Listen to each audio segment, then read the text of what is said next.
Halo guys, berjumpa lagi dengan Tech Jawir. Pernah nggak lagi asik di jalan, hujan badai datang? Atau yang lebih parah, sudah janji ketemu, malah terjebak macet total karena banjir. Capek kan? Tenang, jangan panik. Nggak perlu download aplikasi cuaca aneh-aneh yang bikin HP lemot. Karena senjata anti badai dan anti macet itu sudah ada di tangan Anda. Yup, betul. Aplikasi itu adalah aplikasi cuaca bawaan handphone Android Anda sendiri. Di video ini, saya akan bongkar rahasia cara memanfaatkan fitur tersembunyi di aplikasi cuaca bawaan Android. Dijamin, perjalanan Anda jadi anti badai dan anti macet. Langsung saja, kita mulai. Langkah pertama, buka aplikasi cuaca di HP Anda. Mungkin namanya berbeda-beda. Ada yang weather, cuaca, atau cuma ikon matahari, bulan, atau awan. Setelah terbuka, biasanya kita akan diminta untuk mengaktifkan GPS. Anda dapat men-tap tombol aktifkan. Dengan mengaktifkan GPS, maka aplikasi cuaca ini akan menggunakan lokasi Anda saat ini untuk membuat perakiraan cuaca yang akan terjadi di sekitar lokasi Anda. Sebagai contoh, aplikasi cuaca bawaan handphone saya ini menggunakan lokasi saya saat ini yaitu Kelurahan Manggarai Selatan, di Jakarta Selatan. Biasanya, kita bisa langsung melihat suhu pada saat ini, yaitu 28 derajat Celcius, dengan kondisi cuaca sebagian berawan. Tapi ada beberapa fitur yang sering terlewat. Jadi selain suhu, Anda harus lihat di bagian bawah juga. Biasanya di bagian bawah, ada perakiraan cuaca per jam. Nah, ini dia kuncinya. Jangan cuma lihat hari ini hujan atau cerah, tapi coba lihat perakiraan cuaca per jam juga. Misalnya kalau Anda mau pergi jam 10 pagi, tapi jam tersebut sudah diperkirakan akan terjadi hujan seperti ini. Jadi Anda mungkin dapat pergi lebih awal, sehingga Anda dapat sampai tujuan sebelum hujan turun. Atau Anda dapat juga merubah jadwal Anda menjadi jam 12, saat hujan telah berhenti. Di tampilan ini juga biasanya ada pemberitahuan, atau peringatan dan saran dalam menghadapi cuaca hari ini. Seperti badai segera datang. Bawalah payung. Suhu akan terasa lebih panas. Lindungi kulit Anda dari pengaruh ultraviolet, dan lain-lain. Berikutnya, kita juga bisa melihat perakiraan cuaca untuk 7 hari ke depan. Di sini, kita bisa lihat bahwa hari ini cuaca cenderung cerah dan berawan. Sedangkan hari Kamis, ada kemungkinan 55% hujan badai dan berawan. Hari Jumat, 50% hujan badai dan berawan. Hari Sabtu, 64% hujan lebat badai. Dan seterusnya sampai hari Selasa, dengan kemungkinan terbesar yaitu 77% hujan lebat dan badai. Perlu Anda ketahui bahwa semakin besar presentasenya, maka semakin besar kemungkinan perakiraan cuaca ini terjadi. Dengan demikian, Anda bisa mengatur jadwal bepergian dengan lebih baik, terutama kalau Anda memiliki rencana untuk meeting atau mengunjungi tempat wisata. Selain itu, perhatikan juga intensitas sinar ultraviolet, karena sinar ultraviolet yang berlebihan dapat merusak kulit Anda. Di sini kita juga bisa melihat kecepatan angin. Perlu Anda ketahui bahwa kecepatan angin kurang dari 20 km per jam, itu berarti angin sepoi-sepoi dan sejuk. Kalau antara 20-60 km per jam, termasuk angin segar dan kuat. Sedangkan di atas 60 km per jam, termasuk kencang dan badai. Sehingga, kalau kecepatan angin sudah termasuk kencang, akan ada potensi pohon tumbang atau barang berterbangan. Di bagian ini, kita juga bisa melihat tingkat kelembapan udara. Sebenarnya ada 4 tingkatan, yaitu yang pertama di bawah 30%, berarti sangat kering, dan dapat menyebabkan iritasi kulit, mata kering, dan bibir pecah-pecah. Kedua, di antara 30-50%. Ini adalah kelembapan ideal atau optimal. Ini adalah tingkat kelembapan yang paling nyaman bagi sebagian besar makhluk hidup. Ketiga, di antara 50-70%. Ini sudah termasuk lembab, dan udara mulai terasa berat dan lengket. Keringat sulit menguap dan membuat suhu terasa lebih panas dari yang sebenarnya. Keempat, 70% ke atas termasuk sangat lembab. Udara terasa sangat berat seperti berada di ruang sauna. Pada kelembapan tinggi, udara akan terasa sangat gerah sebelum hujan atau sangat dingin sesudah hujan. Di sini kita juga bisa melihat waktu matahari terbit atau fajar. dan waktu matahari terbenam atau senja. Informasi ini menjadi penting kalau Anda sedang berada di tempat wisata yang memang khusus untuk melihat sunrise atau sunset. Biasanya banyak orang melihat sunrise di Gunung Bromo, Candi Borobudur, atau Pantai Sanur. Sedangkan untuk sunset, Anda dapat mengunjungi Pantai Luhur Uluwatu, Pantai Kuta, atau Pantai Senggigi. Dengan mengetahui waktu fajar atau sunrise dan senja atau sunset, maka Anda dapat berada pada tempat yang tepat di waktu yang tepat, sehingga Anda tidak terlambat untuk menikmati sunrise dan sunset. Di bagian paling bawah, ada gambar peta radar. Banyak yang tidak sadar bahwa aplikasi cuaca bawaan Android seringkali punya fitur radar ini. Lihat, ini bukan sekedar gambar. Ini pergerakan awan hujan secara real-time. Warna hijau, kuning, sampai merah menunjukkan intensitas hujan. Warna hijau muda atau biru muda menunjukkan hujan ringan. Warna hijau tua atau kuning menunjukkan hujan sedang. Warna jingga atau merah menunjukkan hujan lebat. Warna ungu atau magenta menunjukkan hujan sangat lebat. Perhatikan juga arah pergerakannya. Jika gumpalan merah bergerak ke arah Anda, kemungkinan besar hujan akan turun di sekitar lokasi Anda berada.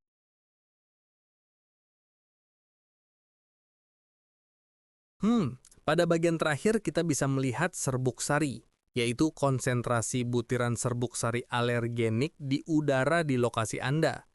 Ini berguna bagi orang-orang yang memiliki alergi terhadap serbuk sari. Berikutnya ada juga nilai dari AQI, yang merupakan singkatan dari Air Quality Index, atau dalam bahasa Indonesia disebut Indeks Kualitas Udara. Semakin tinggi nilai AQI, semakin buruk kualitas udara dan semakin besar resiko masalah kesehatan, terutama bagi orang-orang yang sensitif. Biasanya AQI ini dihitung dari kandungan beberapa polutan utama di udara, seperti ozon permukaan atau O3, nitrogen dioksida atau NO2, belerang dioksida atau SO2, dan karbon monoksida atau CO.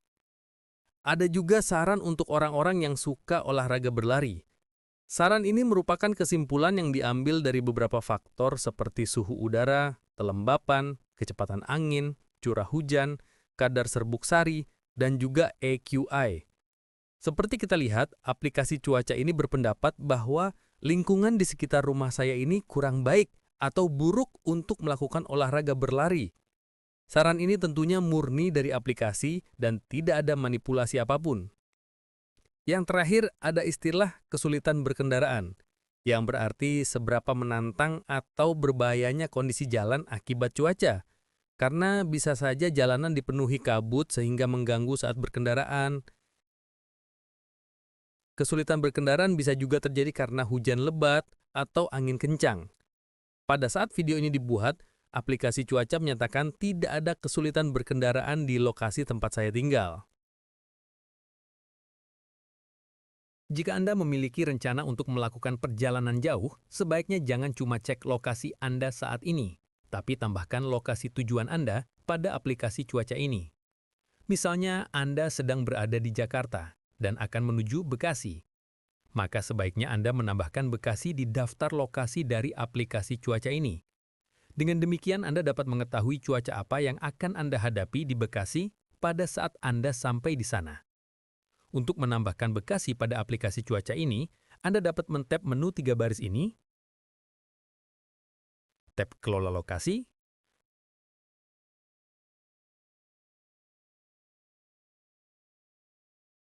tap tanda tambah ini,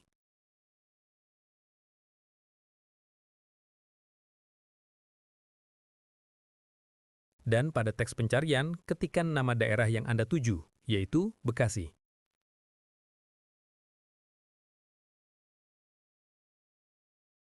Aplikasi kemudian akan memberikan hasil pencarian, yaitu Kota Bekasi.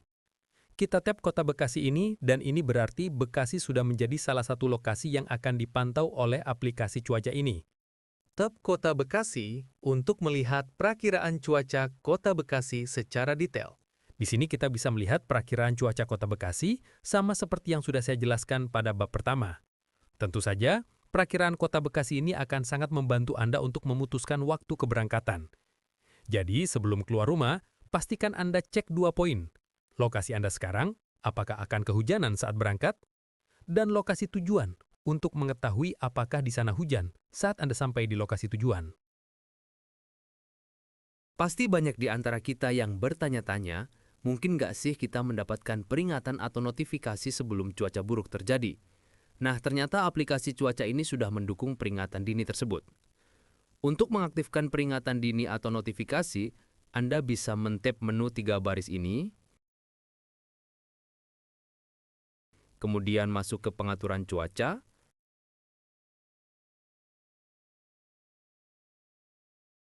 cari bagian notifikasi,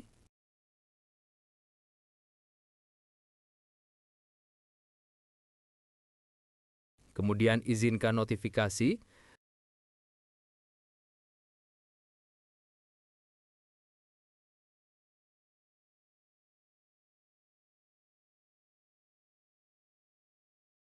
tap kategori notifikasi,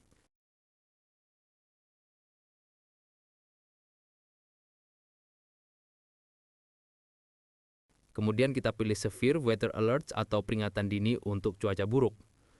Menurut saya cukup aktifkan satu notifikasi ini saja sehingga Anda tidak terganggu dengan notifikasi lain yang kurang penting. Dengan demikian, handphone Anda akan memberikan peringatan beberapa menit sebelum cuaca buruk benar-benar terjadi. Bayangkan Anda lagi di kantor dan mau pulang. Tiba-tiba ada notifikasi, hujan lebat akan datang dalam 30 menit. Anda bisa langsung pesen ojek online supaya bisa cepat sampai rumah sebelum terjadi kemacetan. Atau Anda dapat menunda jam pulang kantor sampai cuaca cerah kembali. Terkadang karena banyak kerjaan, kita sering lupa untuk cek aplikasi cuaca sebelum bepergian. Untuk mengatasinya, Anda bisa memasang widget pada layar handphone Anda. Caranya, tekan dan tahan layar handphone Anda,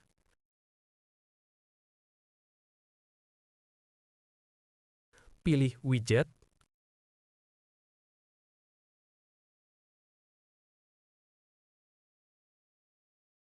lalu cari widget cuaca.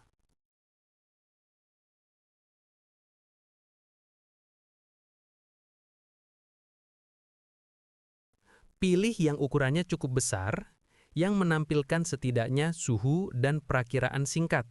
Nah, yang ini nih, perakiraan cuaca 4x2. Sepertinya ini widget dengan ukuran yang paling besar. Kita tap saja wujud ini, kemudian kita tap tombol tambah ini. Ini dia penampakan widget cuaca yang baru saja ditambahkan.